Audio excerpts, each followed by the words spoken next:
While Batman deals with a deformed man calling himself the Penguin, wreaking havoc across Gotham with the help of a cruel businessman, a female employee of the latter becomes the Catwoman with her own vendetta. Batman Returns is up next on Inside Movies.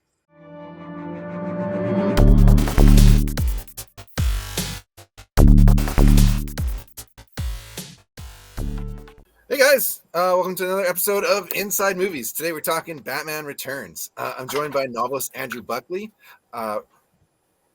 writer, editor-in-chief of Merc Magazine, Murphey, and writer-illustrator GMB CHOMICHUK. My name's George Michail, and I make comic books too. So let's get into it. We're talking Batman Returns. What's the good? What do we like about this movie? This movie is not boring. It's super entertaining. It's nonstop, just bonkers craziness. It's not really faithful to the Batman characters. It does its own thing. It's its own world, and it's super fun. Like, the cast is great.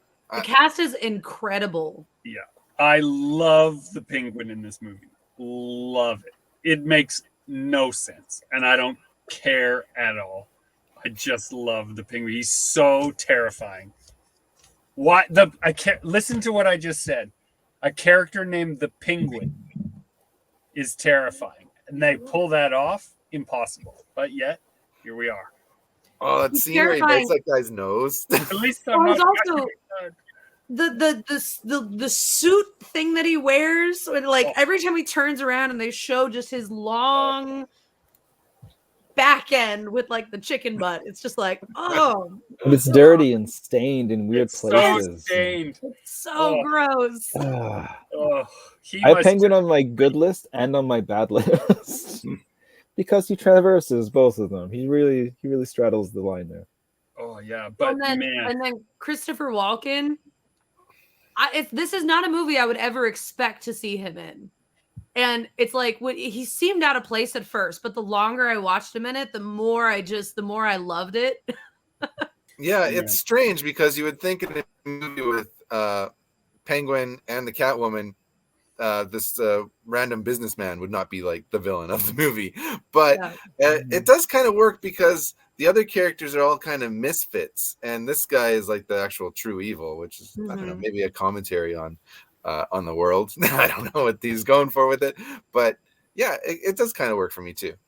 Yeah, that was dark. Do you guys know what else is dark? What else is dark? I think George has something. Oh, I do. Yes. Cover of Darkness. It's like Game of Thrones meets the Universal Monsters. It's about a family in medieval Romania. They get separated from each other. Oh no, right? And they encounter vampires, werewolves, the mummy, creature from the Black Lagoon, and a steampunk Atlantean Frankenstein. It's a cool new series available from SourcePoint Press. So head over to sourcepointpress.com and bring in issue 1 for yourself.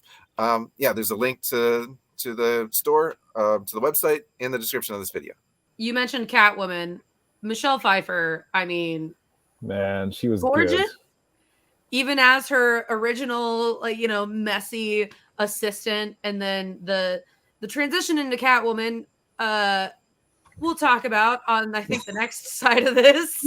But her as Catwoman, I loved, and I love that they did a really good job of kind of matching up the split lives with her, and then also Batman, and kind of their relationship. I did enjoy, and she's so phenomenal in that role. That transition where the cat is chewing on her finger. It's awesome. Her eyes are just like, she's all drugged out. Right? It shouldn't work, but that scene actually haunted me for a long time. Just that casual nature. Like, yeah, if you pass out, your pets are going to eat you. Right? Or you'll turn into a superhero or villain. I like the scene where she just where she's going back after she's fallen, and she's like playing their answering machine, and she's doing everything just kind of wrong and a little. It feels just creepy and weird, and I like it. I don't know. I like it. It doesn't make sense why I like it, but it's just someone kind of going through the motions, almost like a zombie, but it's also coming into their own at the same time and becoming something new. I don't know. Everyone always talks about like the duality with Bruce Wayne, Batman, and how, in most iterations, they do a lot of work to make sure that Batman is Batman and Bruce Wayne is Bruce Wayne, and that he puts a lot of effort in to keep those things separate. She does it so effortlessly. Like, she goes from this ditzy Selina Kyle to Catwoman, and then also a weird kind of space in the middle where she's Selina Kyle but a little bit unhinged. But even when she's Catwoman, like, she just goes for voices deeper, and she has just a weird enunciation over everything all of a sudden, where she looks like meow, and it's all like super sexy and awesome, and it's just such a weird switch over from what she was. Like, such a good performance. And her costume is so cool too. I love the white stitches on it. I dig it a lot. Yeah, she went through 60 costumes. They had to vacuum seal the thing, so it was really hard to get off, and each one cost $1,000.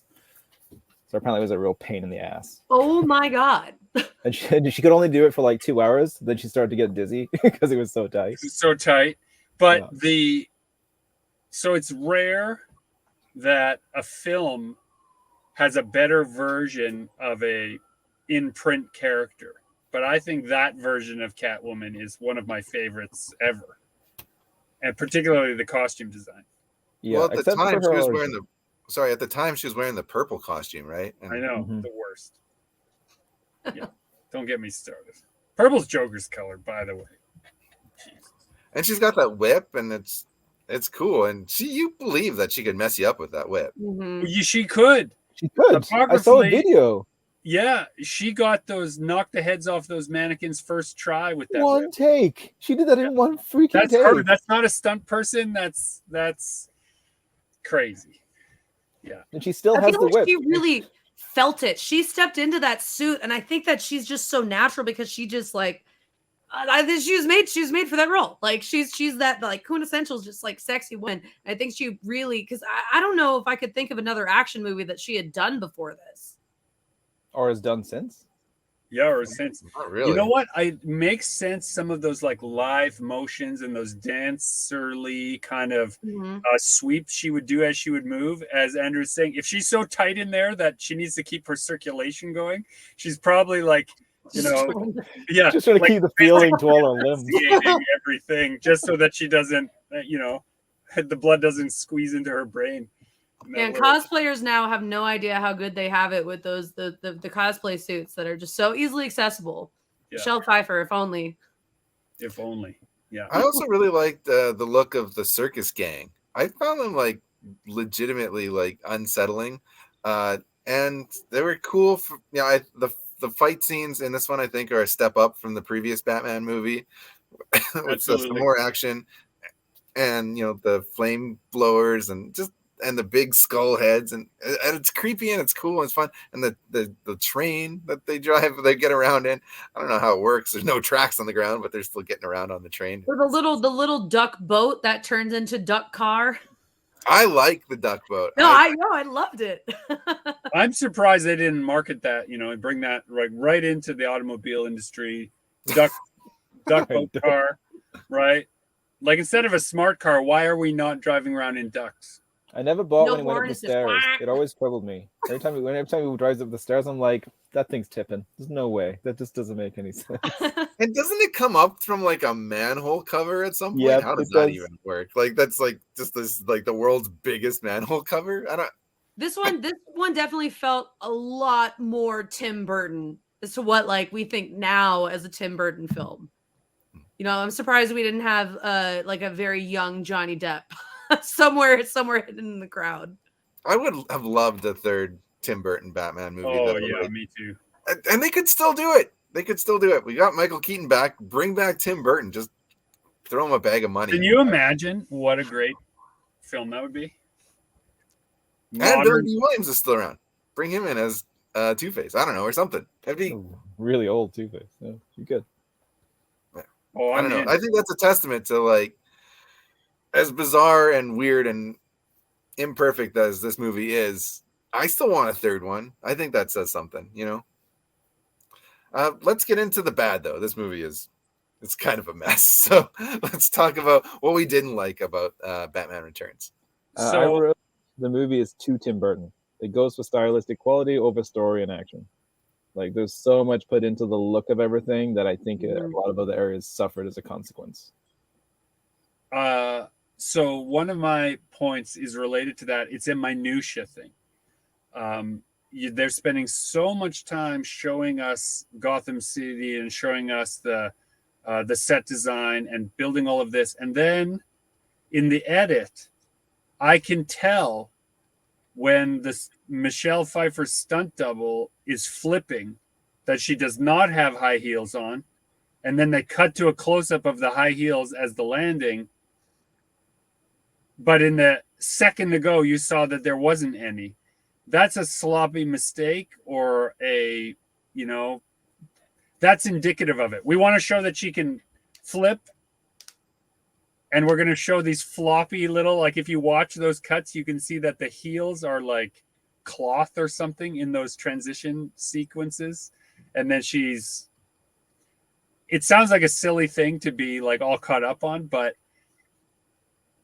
if you're going to suspend disbelief, don't lock the camera down on the thing I'm supposed to let slide, right? Don't show me your feet then during those sequences. I missed it entirely, to be honest with you. I didn't see that. I know, like, people talk about like the eye makeup he's not wearing the eye makeup when he rips off his mask.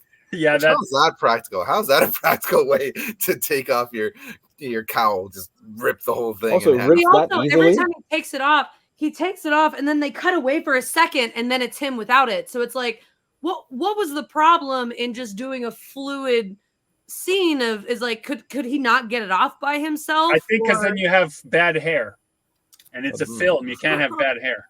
I mean, we can, but he's not allowed to. Batman doesn't really have like a direction in this movie. Like, he's just trying to he just kind of feels like a mom trying to, like, kind of deal with putting out fires here and putting out fires there, but he doesn't have any like sort of character arc or any growth. He's just being Batman. There's no, it like a Mr. Mom. Way more like a movie about the Penguin.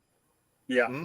Like, could have been called The Penguin, and I think that would have made more sense, which kind of leads to my only major bad thing is the battle. The big bad at the end is a bunch of penguins. And then the last scene when Penguin like tries to click thing to blow it up, and then Batman like says, holds up whatever he's got that stopped it, and then all of a sudden you zoom out and all the penguins are just there looking at them. I was like, when did these get here? He wouldn't hear all this army of penguins waddling in. They're emperor penguins though, so that's different. They're a different quality of penguin. It was very Austin Powers. It's like, sharks with laser beams on their head. It's penguins with rockets on their back. It's just a weird. That's your plan. Your plan is to strap a bunch of colorful rockets to your fucking penguins. If you can mind control penguins, I don't know. Why don't you like starting that's the animal you want to go with? Go penguins, go army. Penguins, kill them all. Oh my god, it makes no sense, right? It's just so silly. It doesn't make any sense. But at some point, someone approved that script. Someone released the money, and someone said, "You know what we'll do? We'll have a bunch of people in penguin costumes do a penguin funeral for the penguin." Oh, yeah. I forgot about that. That's right. I had to. Okay, so I had this on. I've had a crazy week, and this was the last one that I watched before doing this, and so I had this on at work, and I saw him all of a sudden. I looked over, and he's floating out into the water, and I see the penguins, and I was like, "Wait!" But I had to go back and rewatch it, and it was like, okay, yeah, that did happen that way. Like, they drag him out.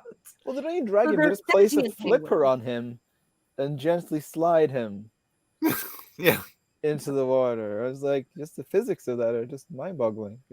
But that's why they made his little like penguin outfit look so greasy and gross. He just easily slips. He just slithers right into the water there. That was planned ahead. That was Tim Burton planning ahead. And the penguin is just such a gross character in this movie too. Like, that's what I have written down. Like the way he's talking to Catwoman and just like trying to get with her. It's just he's like so pervert. On top of everything else. With me? Okay, I'm gonna hook this to you, and then I'm gonna kill you. Yeah. He's a great psycho villain, comic book crazy caricature. of a bad person who thinks they're a penguin. And then when he bites that guy's nose, though, I'm all in. That's great. Yeah, but then they still decided to go ahead and try to make him mayor. We don't care about that guy. Right, he's eating the fish in his underwear in his campaign office. Like there was so much. I was like, this is disgusting. I can't. It's so gross. Another kind of like really big problem for the movie for me is there's not really like a proper physical threat for Batman. You know, like as cool as Michelle Pfeiffer is with the whip, she's also like 100 pounds, and he's supposed to be Batman. Like you could, crush her. And then the Penguin isn't really very intimidating either. So there's not really anybody great for him to battle against. And also like there's not like a mastermind either. These are a couple of nitwits here, running amok. So oh man, so true. It brings it back to it's the evil businessman is really the big bad of the movie, and what Penguin kills him, right? Or is he? Well, Batman can't take on corporate America because half his day he is corporate America, so it has to be the Penguin taking him out, right? Yeah, so really the big bad, Batman didn't even really. He went to a party with the guy, and like. Oh man, that's so funny. Do you think there was a production meeting after the first one? Where someone's like, it's really hard to get Batman into a fight scene in these films because it's really hard to do in these suits. And Tim Burton's like, oh, well, great. We'll give him some villains he doesn't fight in the next one. He's going to fight an army of penguins. Super easy. Right?